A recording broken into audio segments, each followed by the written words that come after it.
Fala galera, aqui é o Drake, e se a sua família estivesse quebrada e encontrasse a chance pra subir na vida, mas pra isso precisasse enganar uma família de ricos, o que você faria? Começamos com o Kyo chamando pela irmã dele, a Ki-jong, pra avisar que a vizinha mudou a senha do Wi-Fi. Isso alerta a mãe dele, que acorda o marido pra perguntar o que eles vão fazer agora que estão sem WhatsApp, e a resposta do cara é mandar o filho levantar o celular mais alto, pra ver se consegue acesso a outra rede. Desse jeito, o Kyo passa por toda a casa apertada até conseguir uma conexão no banheiro, graças à abertura de uma cafeteria perto dali. Assim, os irmãos ficam espremidos perto do vaso, para conseguir usar as redes sociais. Nessa hora, a Chunsuke aparece querendo saber se a pizzaria mandou alguma mensagem sobre trabalho, confirmando que sim, eles pegam o trabalho de fechar caixas de pizza. É quando um homem passa dedetizando a rua, e como o apartamento deles fica no subsolo, a Ki-jong diz para fechar a janela, mas o Kim prefere deixar aberto para aproveitarem a dedetização grátis que vão receber na casa, o que é uma péssima ideia, já que pode acabar asfixiando todos dentro da casa e dar um passaporte só de ida para a próxima vida. Mesmo com a família respirando o veneno, o pai continua focado no trabalho, fechando as caixas de qualquer jeito. O resultado disso é que quando a gerente da pizzaria pega as caixas, reclama que uma boa parte delas está mal feita. Por essa razão, vai descontar 10% do pagamento, que é um valor muito baixo considerando o trabalho porco deles. Quando a mãe tá para iniciar uma briga, o Kyu se aproxima oferecendo trabalhar para a gerente, porque ficou sabendo que um dos empregados dela sumiu. Um tempo depois, toda a família tá reunida na casa, quando um bêbado começa a se aproximar para se aliviar na janela deles. Por sorte, o Min, que é amigo de infância do Kyo, chega para botar o cara para correr, deixando toda a família impressionada. A Ji-jong ainda sacaneia dizendo que universitários não são fracassados como o irmão dela. Em seguida, o Min entra na casa levando um presente que o avô dele pediu para entregar pro Kyo. Ele explica que o avô coleciona essas rochas desde que fazia parte do exército, e dizem que essa pedra que levou como presente traz riquezas para as famílias. Em seguida, os amigos saem para beber, e o Kyo explica que a irmã dele não tá indo mais pra faculdade, porque a família não consegue pagar a mensalidade. Então, o Min mostra a foto da Dae, uma menina rica pra quem ele tá dando aulas particulares, e quer que o amigo assuma essa função. Isso porque o Min vai viajar e não vai poder continuar ensinando ela. Além disso, não quer que outros universitários assumam esse papel, e acabem conquistando a menina que ele tá afim. Como o Kyo estudou várias vezes pro vestibular, o amigo sabe que ele tem capacidade de ensinar até melhor que os caras que estão na faculdade. O único problema é que o Kyo não tá estudando em uma universidade agora, e precisa fingir que tá. Por isso pede ajuda pra irmã dele pra falsificar um documento. No dia seguinte, quando o Kyo tá saindo de casa, o Kim vê o diploma falso, e fica com orgulho do filho ir a uma entrevista de emprego. Mas o jovem deixa claro que apesar de não ter se formado, na opinião dele, o que tá fazendo não é falsificação, é só adiantar um pouco o processo, porque ano que vem vai entrar em uma faculdade. Com isso, o Kyo vai à casa da família rica, e assim que entra percebe a diferença enorme desse lugar pra onde ele mora. Nesse momento, a governanta Mungwang aparece chamando o garoto para entrar e aguardar na cozinha, enquanto chama a Yeon-kyo, a mãe da estudante. Assim que ela se junta à mesa, diz que não liga para documentos, e segue elogiando o Min, colocando o cara em um pedestal que o Kyo é obrigado a alcançar caso queira o trabalho. Por essa razão, quer assistir a primeira aula para ter certeza que o novo tutor é a escolha certa. Alguns minutos depois, o jovem tá aplicando uma prova na Dae, que tem dificuldade em responder uma das questões. Desse jeito, o Kyo toma uma atitude inesperada e pega no pulso da garota, mostrando que consegue sentir que ela tá com o batimento acelerado, e que isso é ruim, porque a estudante precisa estar no controle e manter a concentração para ir bem na prova. Graças ao método dele, consegue ser aceito pela Yeon-kyo, que até aumenta o valor do pagamento pelas aulas. Antes que ele saia, a mulher explica que qualquer coisa que o professor precisar pode pedir pra governanta, que conhece muito bem a casa. Nessa hora, a conversa é interrompida pelo Da-song, o filho mais novo dessa família, que tá atirando flechas de brinquedo na mãe. Então a Mungwang brinca com o menino, enquanto a Yeon-kyo explica pro tutor que o caçula é hiperativo e depois de ter sido matriculado nos escoteiros, ficou viciado em índios. No entanto, também mostra pro Kyo que o menino é um aspirante a artista. O problema é que nenhum dos professores dele durou mais de um mês, por conta do Da-song ser muito difícil de lidar. Essa conversa dá uma ideia pro Kyo, que começa a falar de uma amiga do primo dele, que estudou arte nos Estados Unidos e voltou pra Coreia recentemente. Isso deixa a mulher interessada e o jovem continua, falando que apesar da artista ter um jeito incomum de lidar com crianças, ela tem uma boa reputação. Acontece que essa pessoa, na verdade, é a irmã dele, que nunca fez nada do que o jovem contou. No próximo dia, a Jong é apresentada pra matriarca, que explica como o filho dela é um gênio, ao mesmo tempo em que o Kyo sobe pra dar a próxima aula pra Dae, que tá indignada com o caçula, porque acredita que ele finge ser um excêntrico pra mãe dele acreditar que ele é especial. Mas o Kyo não liga pra isso porque quer saber de dar a aula dele. Por outro lado, a garota quer bater papo e pergunta se o tutor tá interessado na Ji-Jong, e sem a mínima ideia de que a artista na verdade é a irmã dele, a aluna fica com ciúmes, o que faz o Kyo elogiar a garota, e eles acabam se beijando. Em paralelo, a Yeon-kyo sobe as escadas com a Ji-Jong para levar a professora para conhecer o filho dela. Chegando lá, encontram o menino desenhando com uma flecha entre as pernas, e a artista pede pra mãe sair, informando que não dá aulas na frente dos pais das crianças. Assim a mulher aguarda ansiosa na cozinha, até que a governanta oferece um suco pra ela. As duas descem pra despensa, onde a Yeon-kyo sugere que a Moon-gwang leve um suco pro filho dela, e pra tutora dele, dessa forma vai poder espiar a aula. Porém, quando elas voltam pra cozinha, a Ji-Jong já tá lá com a criança que tá super comportada. Então a mãe se aproxima pra ver a última pintura do filho, e a professora comenta sobre ter estudado psicologia, querendo saber se aconteceu alguma coisa com o Da-song na primeira série. Ao ouvir essa pergunta, a Yeon-kyo fica em choque pela descoberta da artista, que resolve deixar pra lá, mas explica que a região inferior direita de uma pintura é chamada de canto da esquizofrenia, um lugar onde sintomas psicóticos costumam se revelar. Apesar do nome, esse não é um termo clínico oficial, e sim uma leitura simbólica usada na arte e na psicologia infantil.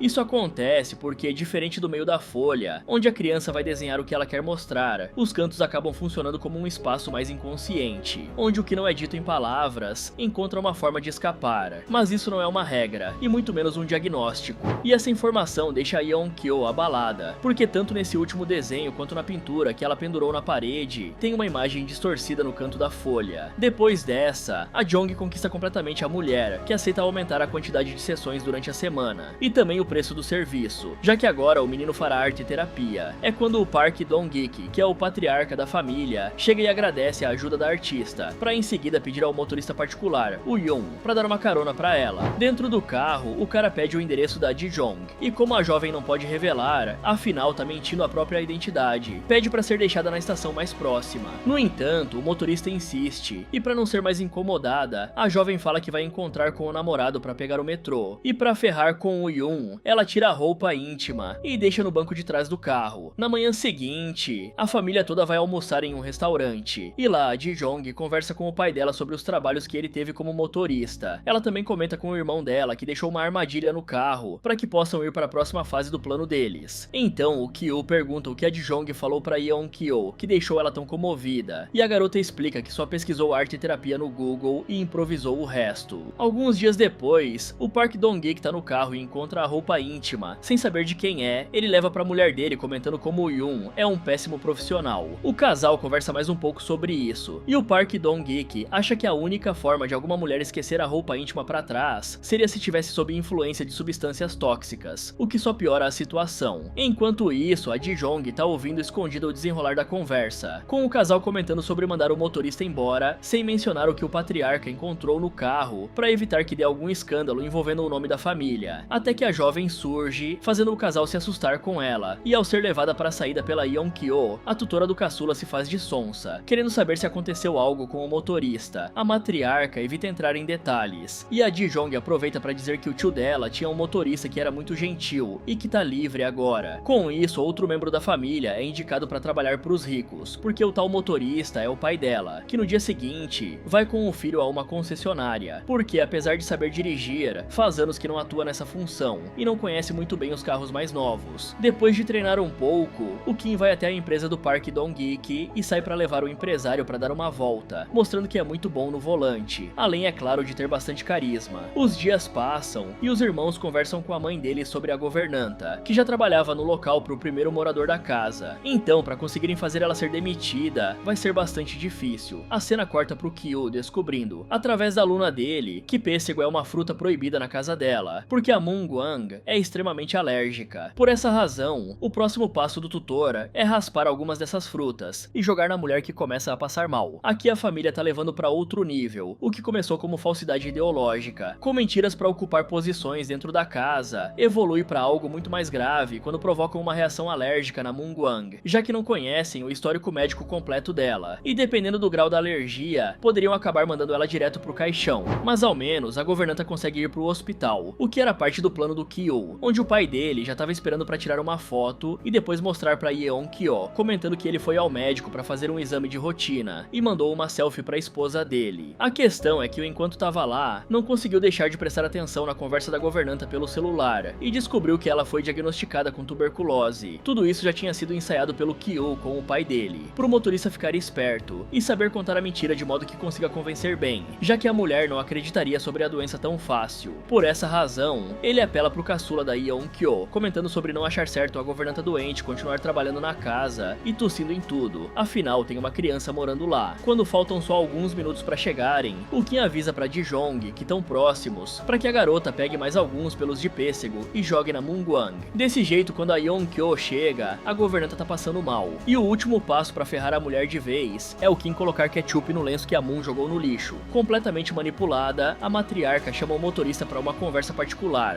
onde pede pra ele não contar nada pro marido dela, porque se o Park Dong-ik souber que ela deixou uma mulher doente trabalhar ali, vai ser muito problemático. O Kim aproveita pra pedir que a Yeon-kyo não comente nada sobre a doença com a governanta, pra ele não ficar como dedo duro, e ela concorda. Logo depois, a matriarca vai lá demitir a coitada da mulher que é mandada embora sem nem saber o porquê. O tempo avança e o Park Dong-ik tá reclamando com o motorista sobre a governanta ter deixado o trabalho e que a casa vai ficar uma bagunça. Agora é a hora do Kim entregar pro homem o cartão de uma empresa que presta serviços para pessoas VIPs. O motorista explica que há pouco tempo atrás entraram em contato com ele para que fizesse parte dos funcionários, mas como já tá trabalhando pro Park Dong-ik, recusou. Então, na manhã seguinte, a Ji-jong atende a ligação da Yeon-kyo, fingindo ser uma consultora dessa empresa, e comenta que a matriarca não faz parte dos membros VIPs, mas para conseguir o serviço deles é fácil, basta enviar alguns documentos e o título de propriedade. A Yeon-kyo cai nesse papo, e logo a Chung-suki tá trabalhando na casa como a nova governanta, e leva pêssegos pros alunos e tutores. No entanto, é repreendida pela Ji-jong quando entra no quarto sem bater, isso porque a jovem já estabeleceu que não aceita que ninguém atrapalhe a aula dela. Pouco depois, o Park Dong-ik chega em casa e o Da-song vai correndo para abraçar ele. O Kim também tá lá, e o menino sente um cheiro familiar nele, então vai correndo até a Chung-suki e verifica que os dois têm o mesmo odor, e enquanto ele tá voltando pra aula, comenta que a tutora também tem o mesmo cheiro. Mais tarde, em casa, o Kim reclama sobre todos terem que usar sabonetes diferentes, mas a Ji-jong rebate dizendo que é o cheiro do lugar onde eles moram, e a única forma de se livrar disso é mudando de casa. Já na casa do Park Dong-ik, a Da-hye tá reclamando que não quer sair pra acampar, porque prefere ficar em casa tendo aulas com o tutor dela, mas a jovem não tem escolha, já que estão fazendo isso pra comemorar o aniversário do mais novo. Antes de sair, a Yeon-kyo explica pra Chung-suki quais rações dar pra cada cachorro, e quando eles saem, toda a família vai pra lá aproveitar a casa como se fosse deles. De noite, todos se juntam na sala pra beber um pouco, e a mãe pergunta sobre o livro amarelo que tá com o Kyo. Ele conta que é o diário da Da-hye, que tá lendo pra que se conheçam melhor, porque quando ela entrar pra faculdade, vai chamar a garota pra sair oficialmente. Basicamente a mesma coisa que o amigo dele queria fazer. Assim o Kim faz piada, dizendo que essa pode acabar virando a casa dos sogros do filho dele. O que eles não estão considerando é que esse namoro é impossível, porque foram olho grande demais na riqueza dos proprietários da mansão, e colocaram toda a família pra trabalhar ali. Isso aumenta muito o risco de serem pegos, e um relacionamento só piora tudo. A situação seria muito melhor se a mentira ficasse apenas com os filhos. Desse jeito, poderiam usar o dinheiro pra investir em uma faculdade pra melhorar de vida, ou até se infiltrar bastante na mansão pra conseguirem indicar os pais deles pra trabalharem com amigos dos ricos, evitando justamente essa proximidade arriscada. Agora só o que resta pro Kyo é planejar encontrar atores pra fingir ser os pais dele, caso acabe se casando com a Da-hye. De acordo com o que o assunto continua, o Kim pergunta como deve estar o antigo motorista, curioso e preocupado se o cara conseguiu outro emprego, e a Ji-jong, que já bebeu demais, fica irritada pelo pai dela estar preocupado com outra pessoa, já que são eles quem precisam de ajuda. De repente, um trovão chama a atenção de todos eles, que comemoram por estarem protegidos da chuva, enquanto conversam sobre como seria se morassem ali de verdade. Nessa hora, a Chung-suki compara o marido dela com uma barata, falando que se o Park Dong-ik entrasse pela porta agora, o Kim sairia correndo com medo. E é claro que isso irrita o cara, o bastante pra jogar a garrafa de bebida no chão e ameaçar a mulher. Os filhos ficam preocupados, achando que vai acontecer alguma violência ali, mas a Chung-suki começa a rir, mostrando que foi tudo uma pegadinha sádica do casal. É quando a antiga governanta aparece no interfone, dizendo que esqueceu uma coisa no porão e precisa pegar. A Chung-suki permite que a mulher entre, e quando é questionada sobre o que esqueceu, ela oferece pra outra ir junto pra ver, e faz uma cara digna de virar protagonista em um podcast criminal. Então a atual governanta decide deixar a mulher descer sozinha. Passam alguns minutos, e nada da Mungwang voltar, então o Kyo faz pressão pra mãe dele ir atrás. Assim a Chung-suki desce, e encontra a mulher tentando empurrar um armário, e ajuda ela a fazer isso, só pra revelar uma uma passagem secreta. Desse jeito, a antiga governanta desce desesperada com a Chung-Suk indo atrás. Depois de passarem por alguns corredores, as duas chegam a um bunker secreto, onde tá o Gensi, marido da Moon-Gwang. A mulher explica que mesmo não trabalhando mais ali, ainda troca mensagens com o Da Song, que contou que a família ia acampar. Então ela viu essa oportunidade para resgatar o marido dela. O cara mora no bunker já faz mais de 4 anos, porque depois que o primeiro dono da mansão foi embora, ele não contou para a família do Park Dong-ik que esse esconderijo existia. Quando a Chung-Suk ameaça chamar a polícia, a Moon-Gwang se desespera ainda mais, porque o marido dela tá devendo muita grana para agiotas e só deixou de ser ameaçado porque se escondeu.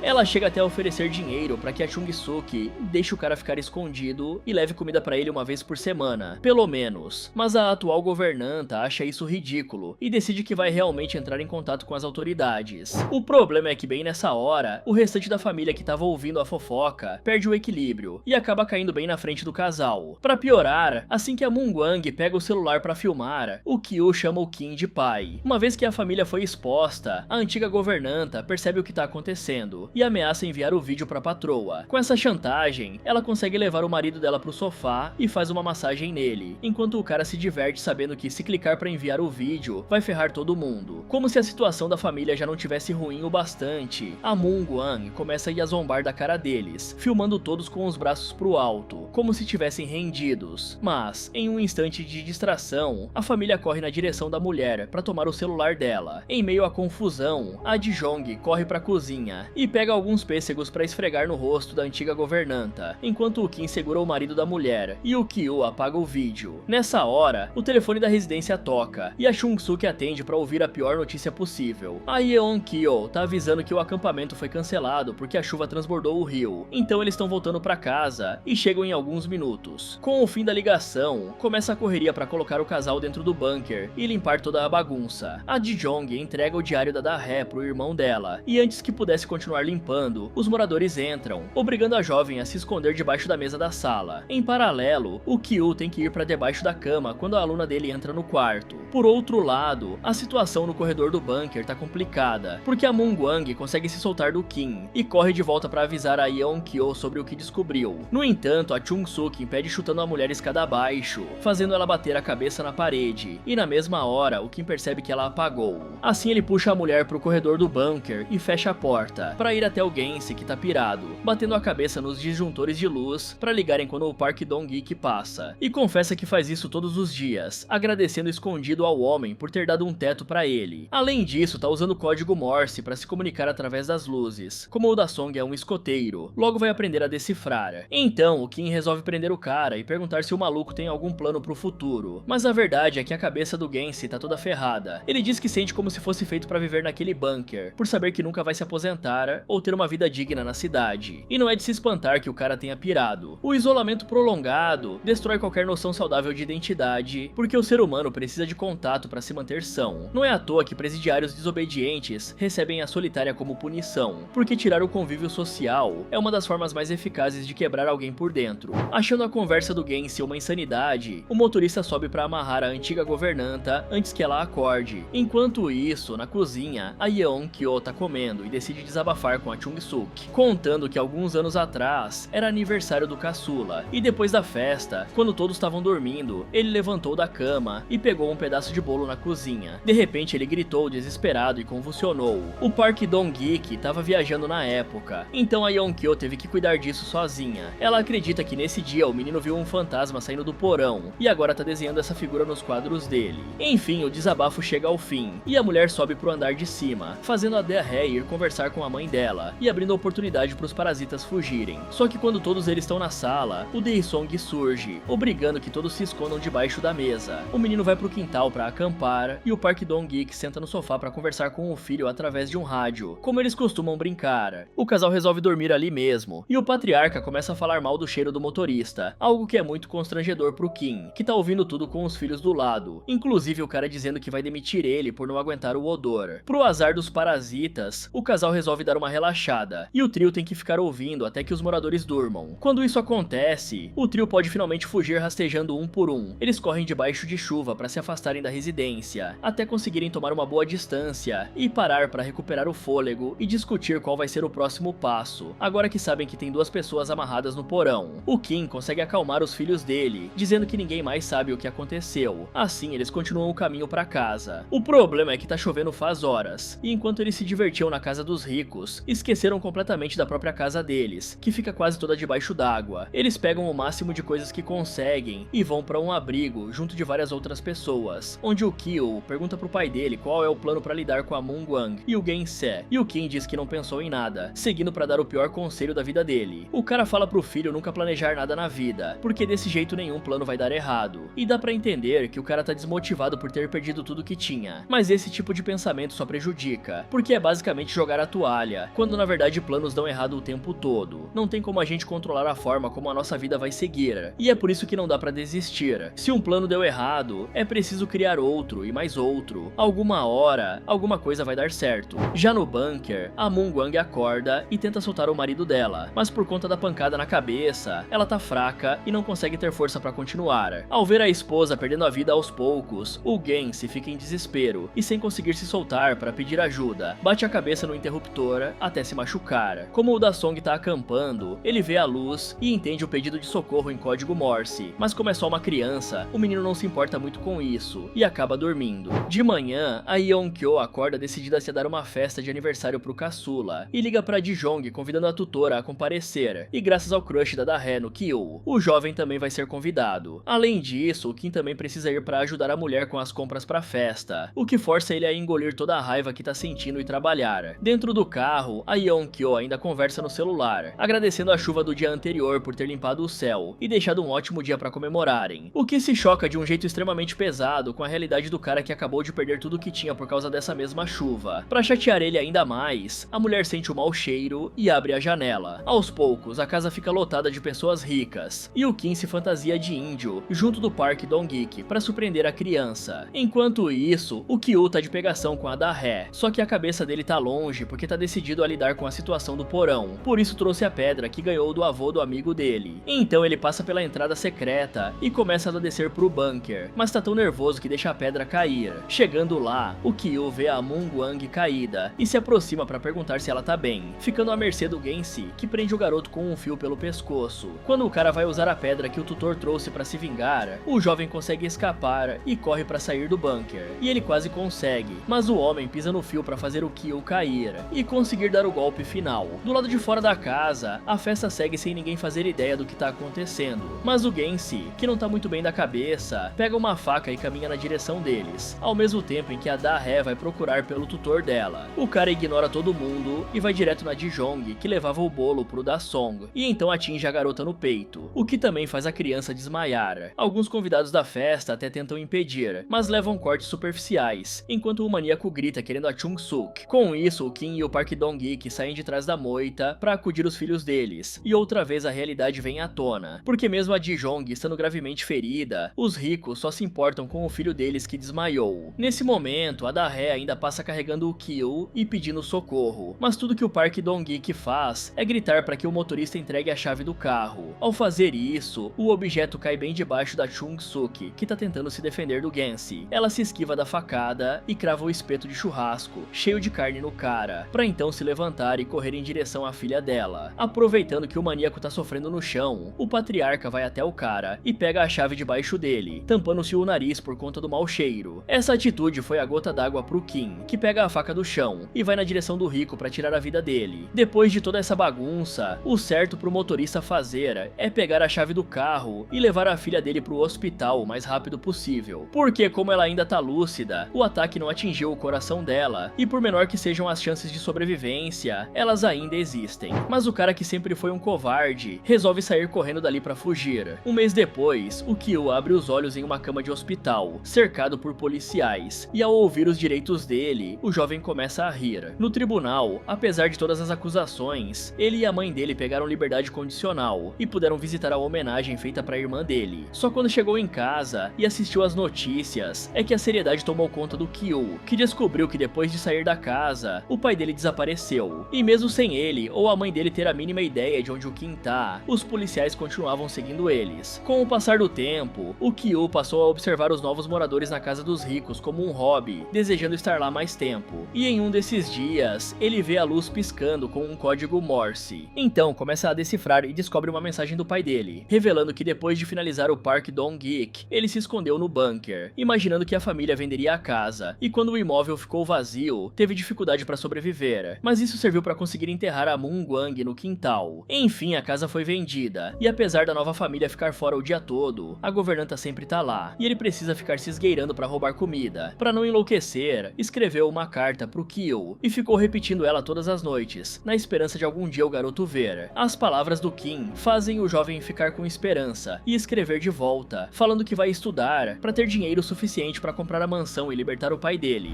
Fala galera, aqui é o Drake. Você acha que a família podia ter agido de uma forma diferente, em vez de parasitar os proprietários da casa? Ou acha que os ricos tiveram alguma culpa? Me contem nos comentários, e se você quiser ver outros vídeos como esse, é só clicar em um desses que estão aparecendo aí na tela. Muito obrigado por assistir, e até o próximo.